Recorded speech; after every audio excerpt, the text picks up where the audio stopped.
when you turn a certain corner, you have to be conscious of what you're trying to build. It's not enough just to have dogs in the office and lunch brought in every day. You have to be conscious about taking 20 minutes out of your schedule to walk around the entire office and say hello to as many people as you can by name.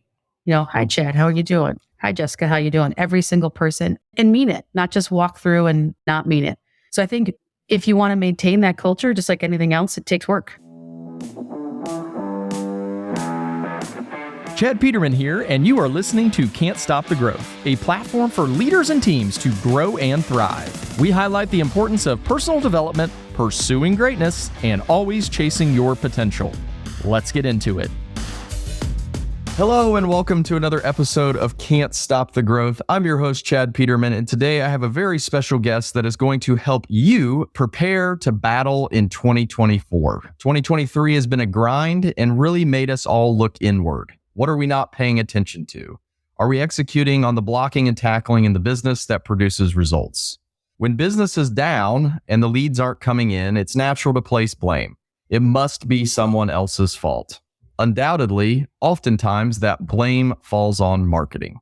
Today on the show, we have Katie Donovan, the CEO of Camp Digital. Welcome to the show, Katie. Hey, Chad, how are you? Thank you so much for having me. Yeah, I'm super excited to have you, not only because of the marketing, especially digital marketing stuff and advice that you can provide, but also exciting news for 2024 and our listeners out there is about our partnership moving forward with Can't Stop the Growth and the cool things that we are going to be able to focus on from a marketing and really growing your company perspective. And excited to partner with Katie and her crew who have been helping us out for a number of years now when it comes to digital marketing and our strategy and all of that stuff. So, Katie, I guess to kick off, why don't you let the listeners know a little bit more about yourself and also Camp Digital? Thank you, Chad. And again, I really just want to say thank you so much. I have been a fan of your podcast for quite some time. I think the first episode I ever listened to was your 100th episode edition, which was back in February of last year. So yeah, February of 2022. Sorry, where does time go? So huge fan. Thank you so much for having me on the show. I really do appreciate it. So a little bit about me. My name is Katie Donovan. I am the CEO of Camp Digital. We're a digital marketing company that works exclusively in the trades. We're really trying to change how marketing is done in the trades on the digital marketing side with a couple of key pillars. One being we call ourselves like a software company that does digital marketing, and we tie into that call board. I was joking with a couple of people last week when I saw you, and I said, I've never had a GM, an owner, a manager ever go home or high five me or call me and say, hey, I did the best click-through day of my life. My impression shares were off the hook. What a great day. It's always my boards are full or not. So at Camp Digital, we really, truly just try and focus our entire digital marketing efforts around your call boards and getting things booked. So that's our story. It's a little bit unique, and we like that perspective a lot. Yeah, absolutely. I think that is something that has been critical for us. Click-through rate and all of these fancy digital marketing terms are great, but are we putting work on the board? I guess from your perspective, Katie, I mentioned in kind of the intro that 2023 has been an interesting year. 2024, I think, is going to potentially bring a lot of the same. What are some of those things, I guess, maybe just from a marketing perspective in general, would you recommend that people are focused on budgeting season? We're getting ready for next year. What's our plan? What are some things that you think people should be really focused on?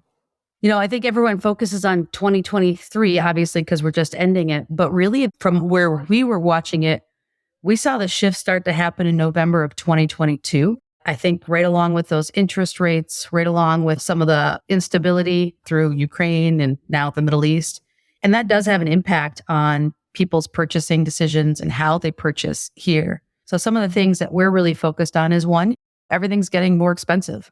And something that's kind of crazy for all of us in the digital marketing space is to really push people to think about some of the fundamentals. I'm a huge fan of Vince Lombardi. And one of the things I love that Vince Lombardi used to do is no matter how good you are, the star on the team or the first day guy, he always had everybody focus on those fundamentals.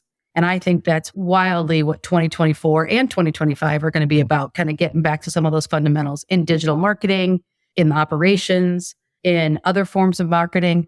If you don't have an email follow-up campaign, don't spend money on digital marketing yet. Get some of those fundamentals and those basics covered. I think that's really going to be the mantra, I think, for us anyway, going into 2024 and 2025. Yeah, absolutely. No, I think those are some great points. I'd like to dig in a little bit because I talked to a bunch of people this past week at Tommy's conference and other conferences. And, I think it's like, hey, what digital marketing company should I go to and all of this. I'm always hesitant to like, oh, well, you should definitely go with these people because I think there's so much more to the business, which you alluded to, that like, if you're not checking these boxes, it doesn't matter who your digital marketing company is if you can't do all of the blocking and tackling it's going to take, because we can drive leads all day, but if you can't book them, if you can't run them and all of those things, you're wasting money. If you're meeting with a new client, what are your people saying? Hey, are you doing this? Are you doing this? What are some of those things that listeners could take back and say, oh crap, we're not doing like 2 of these things. Maybe we're wasting money somewhere in the digital marketing space. I totally agree with you. By the way, being an owner of a digital marketing company, don't think there's a one size fits all digital marketing partner for everybody. It really is trying to find that good match for what your business goals and objectives are, kind of what you're alluding to. I listened to the podcast I think you had last week with Mike Bernhardt from Eco, and he talked about those KPIs on the budgeting side and the operation side. I think those extend right in. If you're looking at some basic blocking and tackling before you decide what you're going to spend and how much you're going to spend, you have to understand the downstream. You have to understand how your call center is going to be able to take these calls, what your conversion rate is and truly is. Like, not of bookable calls, how many calls did I book? Of all the calls that came in, what am I really booking? Am I able to turn those calls? What's my cancellation rate? I'll tell you a quick story. I work with a client out on the West Coast. The owner keeps calling me and saying, I need more leads. I need more leads. I need more leads. And I finally said, you don't. You have a 40% cancellation rate in your drains department. 40%. Stop paying Google to get more leads. Go fix that problem. You'll make way more money than just continuing to put things in the front end. So I think it's really looking at some of the fundamentals from operations. A good mentor of mine from the Apex group, their CMO, said to me one day, good marketing cannot overcome bad operations, but good operations can overcome bad marketing. I've held that statement super close to my heart because, one, it grounds me, right? We just did our little bit, but really understanding what happens after that call comes in is almost as important as anything else to determine what you should be spending to bring those calls in.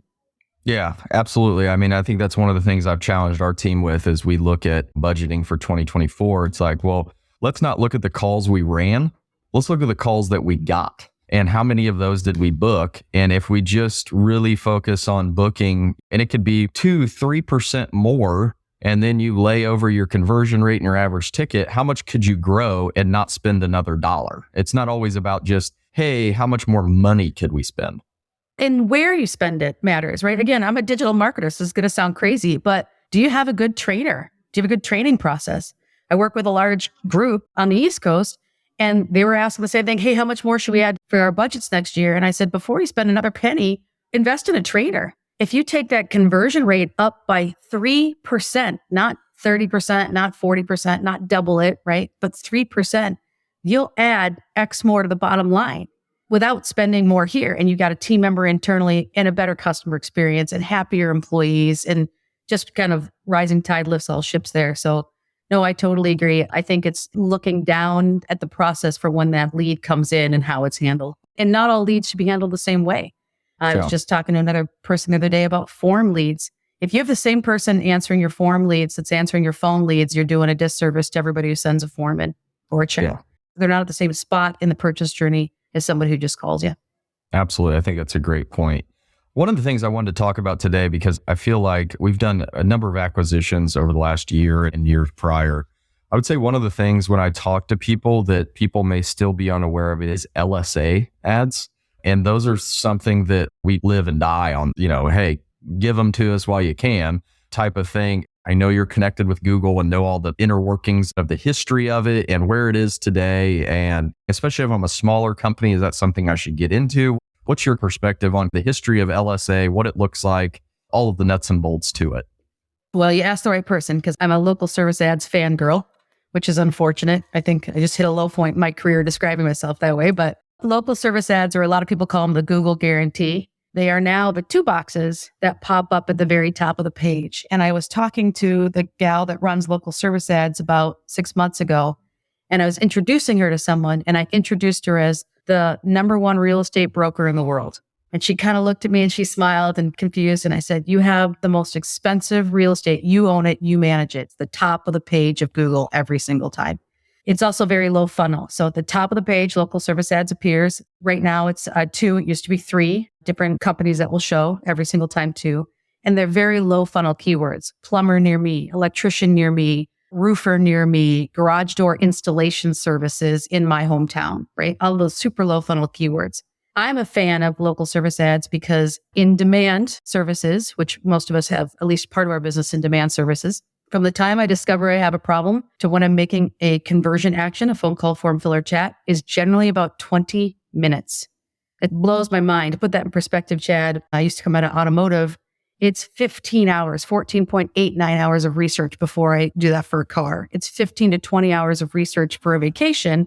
And if my HVAC goes out and I need to replace my entire HVAC system, I'd say somewhere between a car and a vacation and price point. But we're spending 20 minutes of research. So getting the top of that page, local service ads, is so important. And it's a pay per lead model.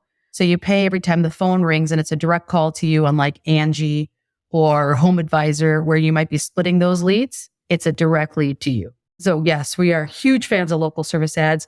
At our agency, we're big advocates of LSA first. So if you give us a budget, we always want to spend local service ads first.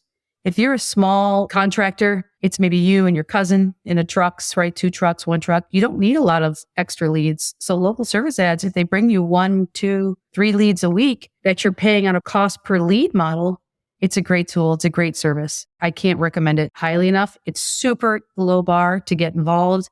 And if you're not already doing it, I highly recommend it. I would be happy to help anyone at no charge get a local service ads account set up. Yeah, we're that passionate about it. Awesome. Yeah, I think that's great. I talk to a lot of different businesses and I'm like, you're doing LSA, right? They're like, what's that? I'm like, oh boy. All right. Well, we need to get this going.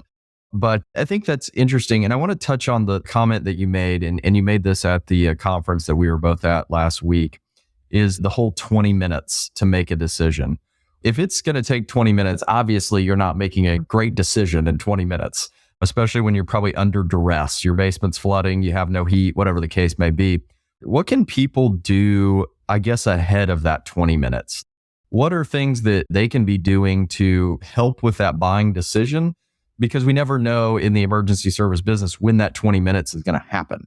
What are things that you would recommend, like people are doing from a education perspective, whatever that may look like? What are things people can do to help customers along that journey so that they're there and they already trust them when they're making that 20-minute decision?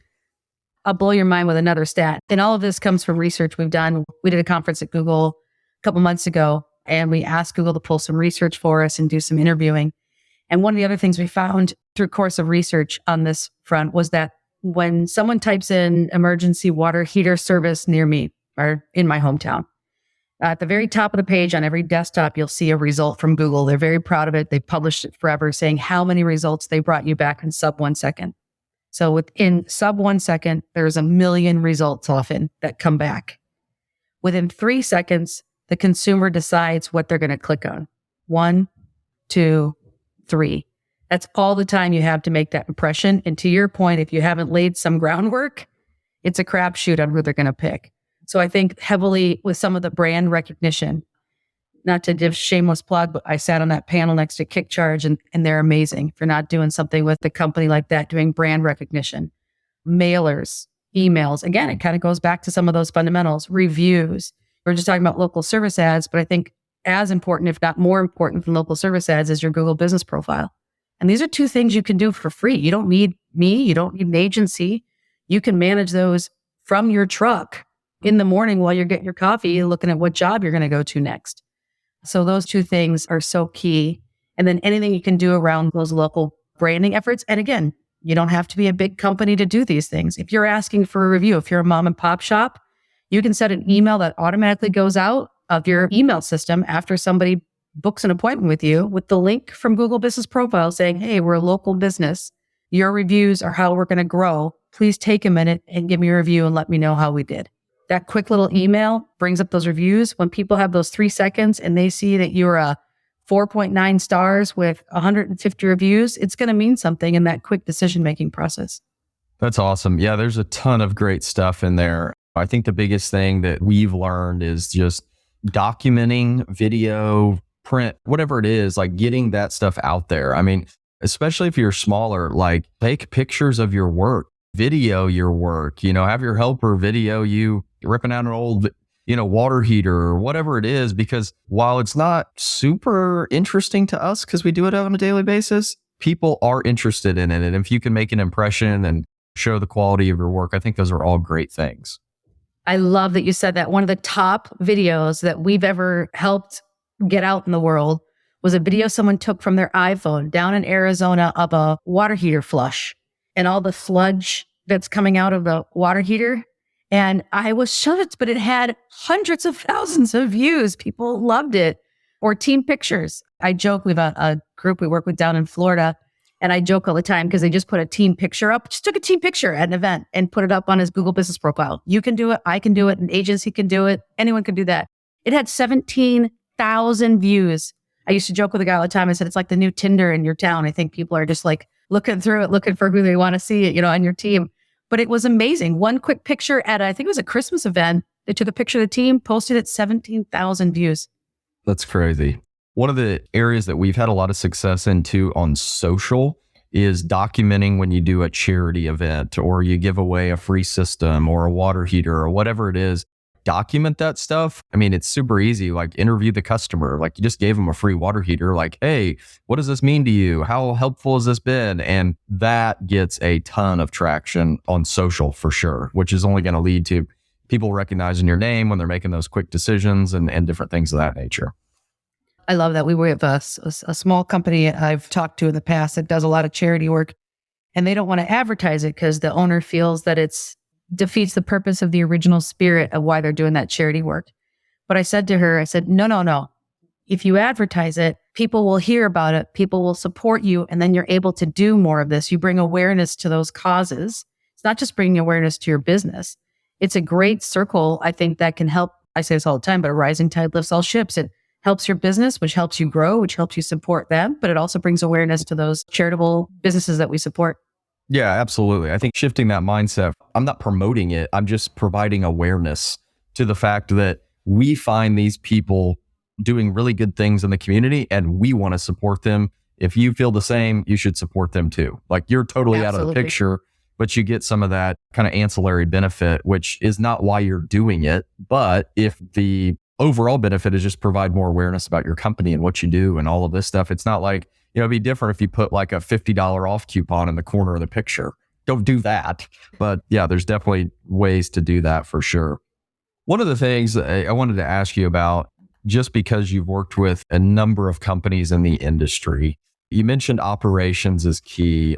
What does your ideal client look like? What are the things that they're doing that when they partner with you, we're going to have a really good thing going? Like, what are those one or two things that they're doing that when you see that client, it's like, okay, yeah, we're going to make some magic here? I'm a huge fan of people that lean in, that are naturally curious, that say, what do you see here? What's this here? I'm shamelessly going to say this. There's no one better at digital marketing than us. There's no one better at digital marketing than whoever your digital marketing partner is, I hope. This is what we do. We do it well. We do it all day long. Ask the questions. What are you seeing here? What is the best thing here? Have you heard of this thing called Performance Max and how is it working for you? And why is somebody else asking this, right? I think it's those customers that lean in and want to learn. One of the other pillars that we have internally as our company is we love partnership through education. We love to work as partners with our clients and really help them. The thing I hate the most is the people that we rarely talk to, that don't get on the calls, that don't respond to emails, that don't do any of the follow-up. Like Thanksgiving's coming up. Well, send out a note like, hey, are you open for Thanksgiving or closed for Thanksgiving? We want to be able to update your Google business profile, let your customers know. It's those that are engaged, that are naturally curious, and that lean in to the conversation that we find are probably the best match for us and for our business. Yeah, absolutely. If there's any advice, and I've always been a big proponent of this, when you find partners, whether it's digital marketing or financing or who knows what, wrapping your trucks, I think it's important for people because I feel like there's always been a thing in the contracting world. It's like you always just yell at your vendors. Give me a better price. What are you doing? It's like this sense of entitlement that I feel like needs to go away if you ever want that relationship to work. It's got to work on both sides here. Yeah, you can negotiate price and do stuff like that. But if you're going to ask for a lower price, like you better be doing something in return, like growing or leaning in and being involved, not just like, hey, I want a better price. And oh, by the way, I'm not going to be on any of the calls. But if something does go wrong, trust me, I'm going to call you and yell at you. Like, what are we talking about here? What have you seen on that side of things? Like, I know you working with business, I'm sure you've had your fair share of clients that you'd like to fire. Where do you see those relationships? And it's kind of to the last question. What can people be doing out there to like bring awareness of what's actually going to make this work? It's not like just jumping from company to company. If you're always going to act the same, nothing's going to change. It's so funny you said that. I was just sitting with Eric from Rival at Tommy's event last week. We were grabbing a bite to eat. And I asked him, I said, tell me who your target customer is. It's a competitor of ours, Rival. They're great. And he said, somebody who hasn't had more than 2 marketing agencies in the last 4 years. And it stopped me dead in my tracks. I was like, we've never added that to our persona. We've never even thought about that. But he's so spot on with that comment because it says something about relationship building. To your point, whether it's a vendor, a friend, a spouse, everything's about that relationship. We're going to make mistakes. We do. It's all about how the relationship you have that will overcome those mistakes. We hire a little bit differently at camp. The people we bring on board, it's a little bit different mentality. And so I always tell people when I'm talking to our clients or talking to people, these are people that really, we call it GAS, stands for give a shit. And we hire people with GAS and they really do care. You know, you get a lot further by saying, hey, work with me than calling. Although I do train our team too, that when people do call and are upset, it's because their names are on the business. You're a great example. It's not just Chad Peterman, it's Chad Peterman of Peterman Brothers. And it's you and your brother and your father's business that you guys took over. It's a little bit different emotion than like IBM or Target. And then smaller shops, half the time, that truck is tied to their mortgage. If you don't make that month, you didn't pay your kids' school funds. So it's a little bit different. We understand the passion in the space quite a bit. We get that. We get sometimes, like any relationship, we're going to take heat. We make mistakes and we got to just apologize for those and figure out how to move forward and admit them and move forward and correct them and do what we can to fix them. But to your point, I think it's really just a matter of building that relationship that's professional and really shows and demonstrates that we do care and then understands when the situation gets a little stressful. Absolutely. I appreciate you providing a little bit of feedback on that. I think that's important for all listeners. And like I said, for any vendor relationship, you know, I always say we have vendors and then we have partners. I'd like to get away from all vendors and just have partners because it's all working together. How do we move this thing forward? We're all going to win in the end if we can carry out this plan. One of the things I want to touch on, and I think this is a perfect segue because you alluded to like how you hire people. One of the things that I've been really impressed with camp and meeting different members of your team and stuff like that is just kind of the culture that you've created there. Tell us a little bit about kind of your pillars and maybe talk a little bit about that and what that looks like as far as building your company. Well, we definitely drank the EOS Kool-Aid. Yeah. We are really proud to be strategic partners with Nexstar amongst some other groups. They are big EOS advocates. So we kind of said, what's this EOS thing, and leaned into it. So we developed our core values and really truly hire and fire and grow and reward based on those core values. But we also, this might give you a bit of trouble, but we also hire a little bit differently with who we have on the team. We have a subsection of our business that are probably second chance, I think is probably the best way to describe them. We've got quite a few folks on our team that are in recovery.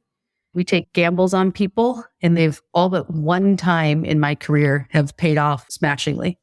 And it's just how you treat people and who you attract. We have more diversity in our company than in the state of Minnesota, percentage-wise. And we do that on purpose. We try and find that because people who have different backgrounds, and not diversity necessarily that people are thinking about that causes controversy, but even like how you grew up, income levels, you know, and I think it brings a difference in thought to how people approach problems. It brings a very tight culture, a very unique team environment in our company as well.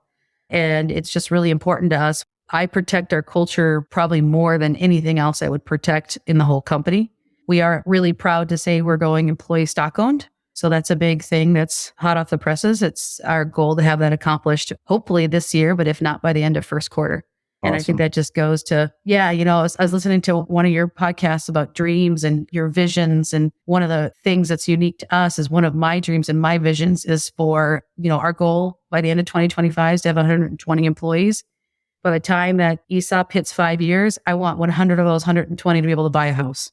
That's awesome. Like that's my big vision. And it means a lot to me because of who we've hired and where some of their backgrounds are. And I don't know how in this economy they'd be able to do it otherwise, but that's my audacious, I can't remember the exact term you used, but it was like an audacious vision, something that's just crazy and out there. And that was kind of my big audacious vision is for our team members to be able to do that within 5 years of the ESOP going through. That's remarkable. I'm glad that we were on here so I could hear that because that's an amazing accomplishment. And obviously all your team members should be extremely proud and grateful to work at a place like that, which is awesome. One of the things I want to touch on too is the idea that you're the culture protector. That's how I view my role too, is like, I'm the number one. Like, tell us a little bit more about that because I think that's an important thing for a lot of leaders of businesses to understand what is your main job. It's funny. I think, as you grow, your role does change. When we started, I was the bookkeeper, the accountant, like a lot of people probably who listen to your podcast, the everything. And that gives you an opportunity to create the culture without even realizing you're creating it. How do I want to be treated? I have 2 golden rules I joke about. The first is he who makes the gold makes the rules. That's Google. That's Google's golden rule. But the second's the real golden rule, right? Treat others how you want to be treated. And when you're building the company, you're able to do that. You're able to just do that by being around. When you turn a certain corner, you have to be conscious of what you're trying to build. It's not enough just to have dogs in the office and lunch brought in every day. You have to be conscious about taking 20 minutes out of your schedule to walk around the entire office and say hello to as many people as you can by name. Hi, Chad, how are you doing? Hi, John, how you doing? Hi, Jessica, how you doing? Every single person. And mean it, not just walk through and not mean it. So I think if you want to maintain that culture, just like anything else, it takes work. And it's something I'm very cognizant of and very proud of and want to make sure we don't lose that. It's got to change and shift as you grow. But the core of what that culture is and what it stands for is something that I have just baked into my job. Yeah. My big thing is culture is a verb. It's not a noun. You got to do things. It's not about just, like you said, having a party or having a cookout. At the end of the day, action lends itself to thinking it's more work. But at the end of the day, it's super simple. It's exactly what you said. Go around, make sure people are doing okay, find out what they're struggling with, and by God, help them. Like, what are you struggling with? Let me help you. I stole this from Tommy from his conference last weekend. I already set up 2 times a week to talk to different employees. I love that. I saw that video where he's saying he booked a meeting with an employee just to talk to him. 2 employees a week, I think he said. And that's what we did, 2 employees a week. I thought that was so great. It's such a good insight from his event last week. I absolutely love that. And I went and stole that and already implemented that at our company. I love that. Yeah, 100%. I think the first rule in growth is if people don't love coming to work, you're going to have a hell of a time trying to grow a company. People want to go where they're appreciated, where they're cared about, where it's a safe environment. It's all right to make a mistake. You're good. We're behind you. All of those things, which I think are incredibly important. I had the privilege of a call earlier, kind of meeting some of the other members of your team, some that I hadn't met before. Tell us a little bit about how you, as you've grown, and this is talking to maybe that listener who's, I'm growing this business. I've been in the trades my whole life. I've managed to get some techs and some installers, and we're really doing some good things. Like, what's next? Tell me a little bit about how you've thought about bringing on kind of those higher level strategic type people onto the team in your company. We hire off 3 basic principles. So I told you we have our core values, which we have to check the box on them, but it really boils down to 3 things. It's attitude, ethics, and effort. You can teach a lot of things, but you come with those 3. You have a good attitude, your ethics are at the level we expect or above, and you've got effort. You either come with that or you don't. Your mama taught you that. I can't teach you that. So when we're looking at bringing on that next level, and this is probably going to sound a little hokey and something we all heard before, but we really invert our org charts, or I can't remember what EOS called them, but the responsibility matrix, we really invert it and we look for those servant leaders. We make sure that every single person on our team has contact with customers, remembers what our core values are, has those attitude, ethics, and efforts, but also realizes they're being brought in to serve, to make someone else's job easier, to make someone else's job better, to get things out of their way. We also do a lot of growth and development from within, and that's a really big passion of mine. We have a lot of people that we brought up. I think the record holder right now is we have someone who's had 7 promotions since they've been with us over the course of 5 years. We're a big advocate in identifying and growing talent internally, but then also bringing it in from external. One thing we do that's a little bit odd, and I think people always question it, is we don't mind hiring friends, family members. Nepotism doesn't bother me in the slightest, because if you're a really solid person and that circle of people around you, it always talks about you're the sum of the 5 people around you. There's a couple of those 5 that want to come work here. Let's get them on board. Yeah. And so far, it's worked out for us. The shameless plug, we're the 6th fastest private growing company in the state of Minnesota this year. Good for you guys. That's fantastic. And there's a lot of great companies up there for sure, which is awesome. And I think that understanding too, you mentioned flipping your org chart. I always refer to it from a, when we're higher level people, like from a cultural perspective, our org chart is about as flat as you can get it. And we want it flat because everyone is on the same level. I don't care if I brought you in as the CFO or the service manager or whatever it is. From a cultural org chart, you are on the same level as all your people. Everybody's on the same level. All the same level as that's whatever. Reporting structure, yes, you got to have something that reports up through it. But just because you sit above somebody on a reporting structure doesn't make you any more valuable than the technicians that are out in the truck. We're going to ask you to do different things. We're going to compensate you differently. All of those things are in just normal business. But when we look at the organization, if we're truly going to scale it, I think you almost have to flatten it out, or as you said, invert it so that you know that you're serving all of these people. That's your job. I love that. As a matter of fact, what's a little unique to Camp is we don't have Cadillac plans. So a lot of companies have a different plan for the executive team. We all eat the same food. We all have the same benefits. It's very important for us to feel that way from the person that sits at the front desk, because they all matter. I always laugh when I look at some of the businesses that we get to go see, and I get the honor of getting to tour a lot of shops. The person that answers the phone, your CSR, is just taking probably $100 lead in, and how they treat that person not only is going to matter whether or not it booked, but it's going to set you up for a sale in the home. And yet some places don't realize how important that person is or how important that call is. It blows my mind, because if anything, I think they're probably one of the most important people in the business. Absolutely. Nothing happens till you book the call. Amen. And how they book the call, they're not all equal. I might book the call because I'm desperate to get somebody in my house. But if I had a bad experience with that CSR, when your tech comes in my house, I'm already predetermined to think negatively about your business. A book one of my friends, John Maroney, suggested we read called Persuasion. And I love the book because it talks about all the things you do before the sale to get the sale. And I think that how you treat somebody on the call, how you wrap up that call, how you send the emails out ahead of time, all of that has so much to do with what your ability to sell in the home is going to look like. Yeah, absolutely. We always talk about it here. It's the customer journey.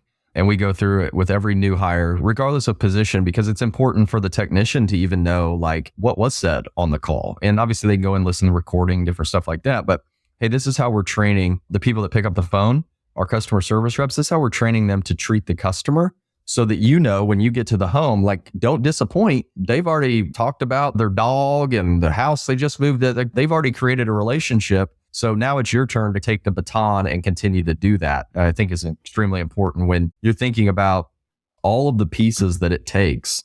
I did this one time about makes you sick. How many physical people actually touch one service call? It's incredible. The teamwork that it takes to put it all together.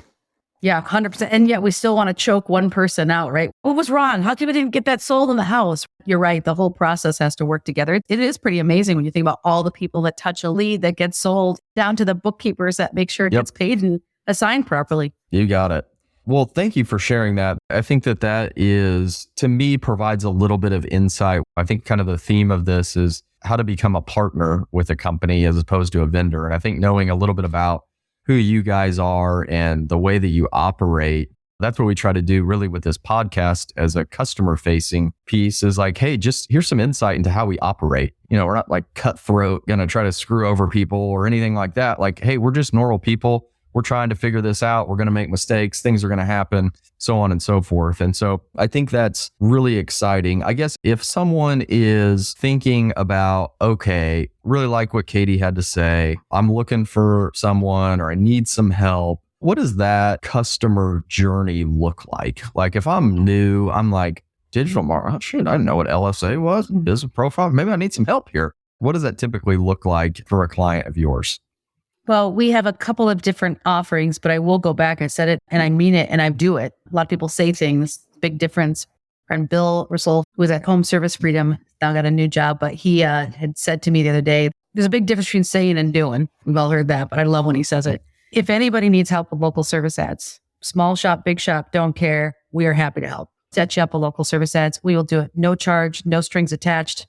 You have my word on it. I just think that's one of the best things businesses can be doing. That in your Google business profile, happy to help. If they're interested in being a customer of ours, we have a couple of different packages. We like to try and meet people where they're at, right? Everybody, I think, wants to be a Chad Peterman, but not everybody is a Chad Peterman. So we want to make sure we help them grow along that journey. I can see Chad. For you guys listening, you can't see him, but he gets a little blushy on the cheek, but it's true, right? We all want to be Chad Peterman. So we have a couple of different packages, but what we'd love to do first is learn to see if we're a good fit and where that fit might be. We're pretty proud of that. We start every sales pitch, presentation, demo, whatever you want to call it. It's a sales pitch. We start everyone with asking you a few questions first because we want to make sure we're the right fit. We are not the right fit for every single person out there. You know, I learned that the hard way, unfortunately, bringing on some customers that weren't good fits and then really taking the time to step back and say, you know, why did that not work? What did we do wrong? Where can we improve? So the first part we want to do is learn a little bit about the business, figure out which package they might go into, how we can help support that client, what's best for their needs. Because ultimately, our client's success is our success. Yep. That's awesome. So I think that covers most of what I kind of wanted to talk about here that I think is going to provide the listener some value. The other thing that I want to cover, because I'm really, really excited about it. I know we've had a couple of calls. We've been talking with the team, kind of dreaming big and everything like that. I mentioned at the beginning, we're going to be partnering here in 2024, bringing the listeners kind of the inside scoop on digital marketing and all things marketing. Talk a little bit about what you're excited about with this partnership and what listeners can expect to find as they go through next year. Oh, you're going to regret that because my inner nerd just came flying out of my body. Like I just had an out-of-body experience because that's what I personally am very passionate about, right? Is how we can help businesses, the partnership through education. For example, little things like what's happening in the Google search trends for next year. If you're in HVAC, you know, I don't think this is going to come as a huge shock to anyone, but this numbers came from Google. HVAC install is going to decline at search terms. Can't create demand in our space. We can only capture it. So we need to understand what the predictions are against demand. HVAC demand is coming down, but repair and service is going up. So how can I work on that strategy? We want to bring those little insights. How can we help with local service ads? Anything we can do on the digital marketing front to help businesses. This is the silly one. You heard me mention it earlier. But if you haven't already marked your Google business profile as open or closed on Thanksgiving, it's going to pop up with that little, a holiday may affect these hours. That could be enough in that quick moment where that customer is making a decision for them not to choose you. So all of those little insights that we can help with, that our years of experience, our status with Google as a Google Premium partner, over $1 billion in ads that I've overseen in my career. We want to be able to bring that to people in bite-sized things where they can actually take action. I loved Chris Gano's comment last week where he said it's the 95-5. Of the 100 people in the room, 5% are going to do something with the data. I love that. It really resonated with me. I want to be able to make sure that we can try and at least deliver those 5% things that are actionable and that we can help them with, that they can go do, whether they have an agency or whether they're dispatching from their house because that's where the truck's parked. We want to be able to help all of those people by bringing them some of those insights and some of the information that we have and we see across our entire book of the United States and Canada. That's awesome. Yeah, I'm super excited. As the host of the show, I feel like I have to be in the 5%. So I will share with the listeners what I was just scribbling down as you said it. You said install searches are going down, repair going up. So what that tells me from a business and budgeting standpoint is that I've got to find out ways to free up my technicians. So this jobs that we are putting on, we've got to limit the warranty calls because those are going to eat up capacity. We got to limit those. Then we've got to prioritize our memberships with the older systems there because that is how we're going to grow, is we're going to farm our customer base that we've already created. And then we're going to have capacity when people's stuff does break and we need a technician out there so that we can service them. Being the 5%, that's what I'm taking down. I'm going to go and tell train on somebody the about turnover it. in the home. Train on the turnover in the home. Train on the turnover in the home. Like, I can't say it enough. It's not that people are going to need less installs. If your unit still breaks, it still breaks. It's how they're getting to you that's going to change, and where their mind and mentality is and where you're going to meet that customer at. That's going to have that major difference.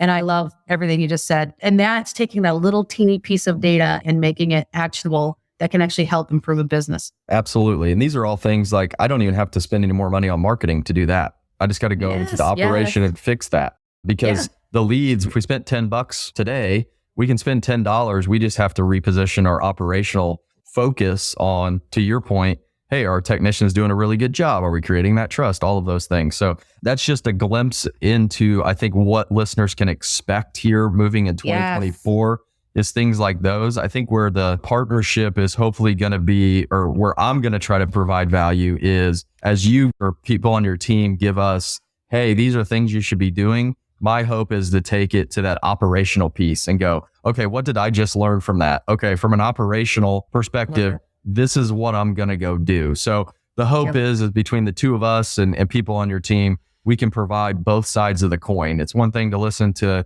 digital marketing. It's one thing to listen to operations, but how do we get the leads? And then how do we monetize the leads at the end of the day is what we're both trying to do. So I laughed because Google made $76 billion last quarter. They don't need any more of our money. If we can find a way to move that somewhere else and take a little bit of insight and help improve the business elsewhere, I love everything you just said. Love it. Awesome. Well, Katie, we're about at time. I can't thank you enough for coming on. This has been a great conversation. I've got a couple of things written down over here, one of which we just shared on how we would action that piece of information that you provided. I can't thank you enough. I'm really looking forward to the partnership. Listeners out there, I think the one thing that I got out of this is, one, as leaders, we have to protect our culture. Two, culture is an action word, and we have got to really work as leaders to grow our companies. We've got to protect the culture. We've got to look inward rather than blaming our digital marketing company, rather than, what are you doing? It's more so, what can we do better that can supplement our partners out there? So, Katie, again, thank you so much. Listeners, I hope you got a lot out of this. I think it's a great episode that you can take a lot from, with a lot more to come here in 2024. Until next time, we'll talk to you. Bye-bye. Thanks for tuning in. If you'd like to get connected, you can find me at chadmpeterman.com. To see what our team's up to, you can visit petermanbros.com. As always, keep growing out there.